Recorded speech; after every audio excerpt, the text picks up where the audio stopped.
We all remember the first time we saw a movie that brought the idea of true terror to our lives. For some, it's The Shining, others, Halloween. But what about the films that made us realize it's okay to be afraid? The ones that show us fear isn't something you need to turn away from. The film that comes to mind for me is Guillermo del Toro's eerie fantasy Pan's Labyrinth. And with his adaptation of Mary Shelley's Frankenstein hitting Netflix at the end of the week, it felt only right to celebrate his work with a tastemaker meal befitting an underworld king. I'm your host, Harrison Richland, and on today's episode, to pair with our discussion of Del Toro and his masterwork Pan's Labyrinth, we'll be cooking up a cocoa-rubbed leg of lamb with a side of saffron potato puree. Like the movie that inspired it, the mood for this plate is dark yet warm, earthy yet elegant, a study in contrast that aims to capture Del Toro's trademark style, much of which was honed in the making of Pan's Labyrinth. Set in 1944 during the aftermath of the Spanish Civil War, this fable unfolds on two planes. The first tells the story of an underworld princess who visits the mortal world only to become trapped there. Una vez en el exterior, la luz del sol la cegó y borró de su memoria cualquier indicio del pasado. The central narrative of the film, though, is set in perhaps an even more ruinous reality that sees a young girl named Ophelia brought to the mountains with her pregnant and ailing mother. They're there at the behest of her sadistic stepfather, a Francoist officer tasked with squashing the guerrilla resistance hidden out nearby. This resistance, known as the Spanish Maquis, operated throughout General Francisco Franco's dictatorship, from the end of the Spanish Civil War in 1939 up until the mid-1960s, with the height of their activities coinciding within the time frame in which Pan's Labyrinth takes place. In a lot of ways, their presence in the film mirrors that of the mythical creatures Ophelia comes to discover as she explores the grounds of her new home. Both have been forced to use the woods as cover, creating protective labyrinths to separate those who believe in their mission and those who might wish them harm. De que vuestra esencia no se ha perdido, que no os habéis vuelto una mortal. And though each has been made out as brutes by those who fear their power, Pan's Labyrinth exposes that even the righteous can be found in dark places, just as true evil lurks out in the open as much as in the shadows. On the topic of shadows, we're going to start by casting one over our leg of lamb with our dry rub. You'll need cocoa powder, paprika, garlic powder, onion powder, cinnamon, brown sugar, cayenne pepper, and a little bit of kosher salt. You should also salt and pepper your meat before you add your rub and let it marinate for 2 hours or overnight in the fridge. In the meantime, we're going to heat the cream we'll be using for our potato puree until it's just hot, not boiling, then place a few strands of saffron in to steep. You can also peel your potatoes now and cut them into small chunks, but before we boil them, we're going to talk a bit about all of the ingredients that go into Del Toro's creation. The Mexican filmmaker has never been shy about his influences, but the way they coalesced in Pan's Labyrinth ended up defining his own aesthetic for every one of his films that followed. Yes, he's taking from filmmakers like Jean Cocteau and Luis Buñuel, and influenced by art from Francisco Goya and illustrator Arthur Rackham, but by blending these influences together in this macabre melange, Del Toro creates something that feels eternal in its own right. He's even said that despite evoking the Greek deity Pan, the film's title character is not meant as a literal depiction. Ophelia, too, may remind many of main characters from iconic works such as Alice in Wonderland and The Wizard of Oz, but by having the mythical enter her reality rather than the other way around, Del Toro creates a counter-argument to these stories, depicting fantasy as the ultimate refuge instead of something to grow beyond. Por todo el mundo, vuestro verdadero padre hizo abrir portales que permitieran vuestro regreso. It's a compelling statement, especially juxtaposed against the historical context of fascist violence depicted in Pan's Labyrinth.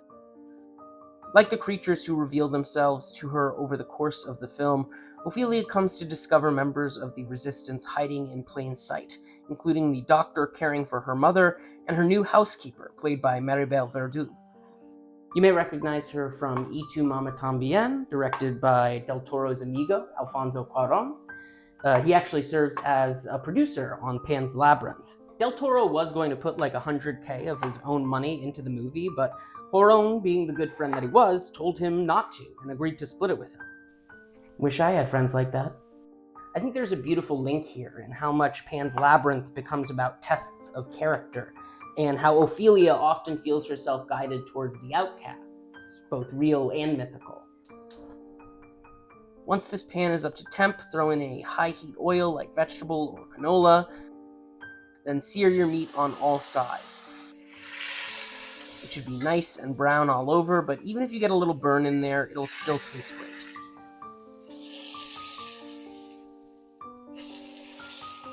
Now that it's all seared, it's going to go in a 350-degree oven for about an hour to an hour and a half.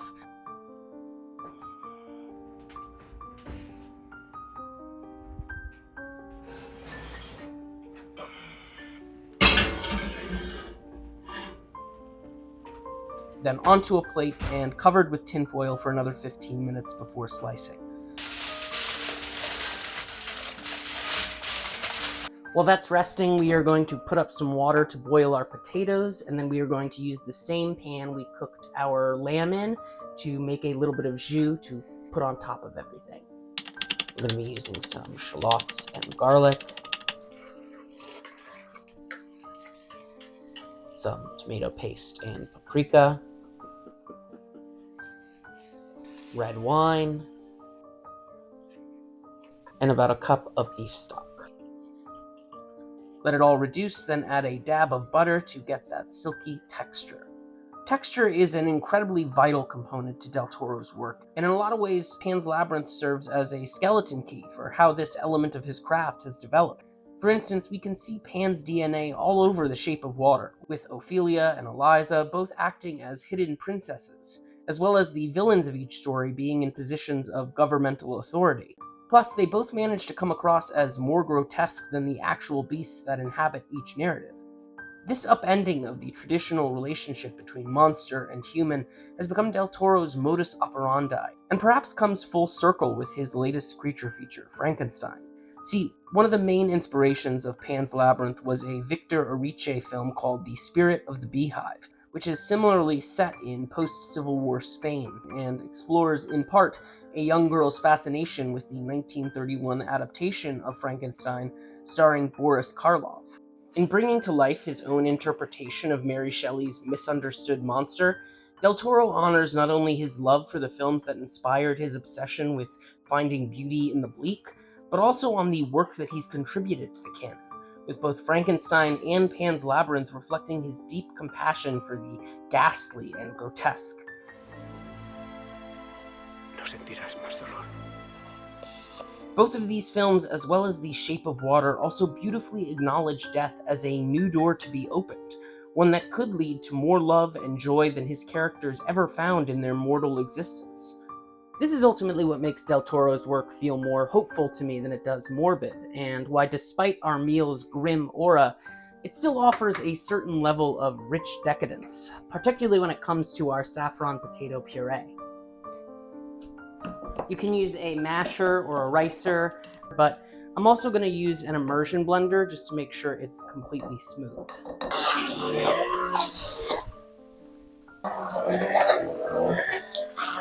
Once our cream is at a good temp, fold it into your mash with 2 to 3 tablespoons of butter, salt, some garlic powder, and a touch of paprika.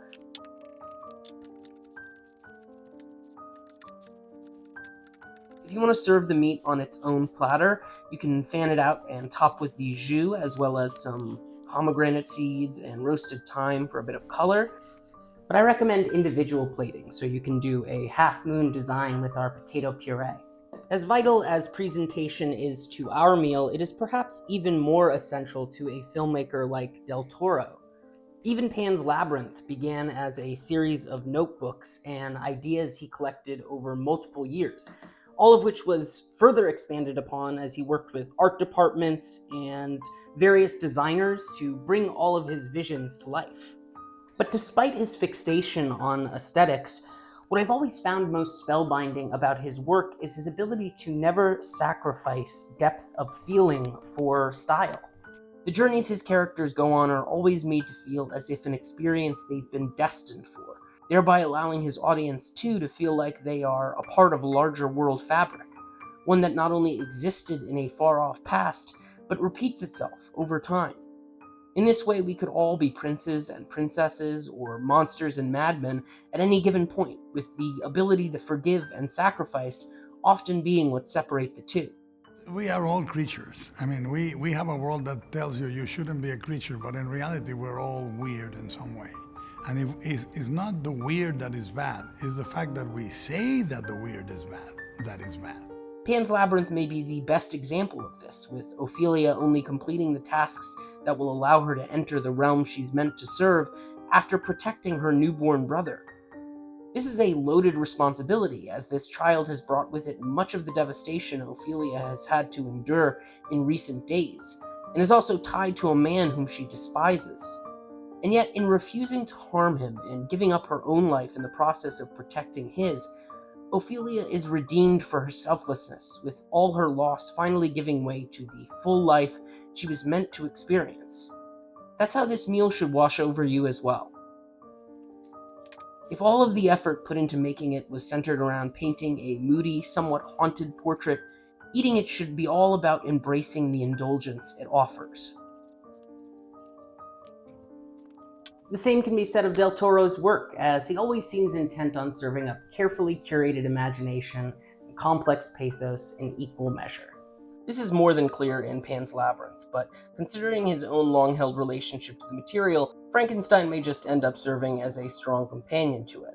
Make sure to check it out on Netflix November 7th, but give Pan's a watch too beforehand, and of course, make sure to enjoy it with this lamb and potato puree. Just don't let the pale man catch you taking a bite.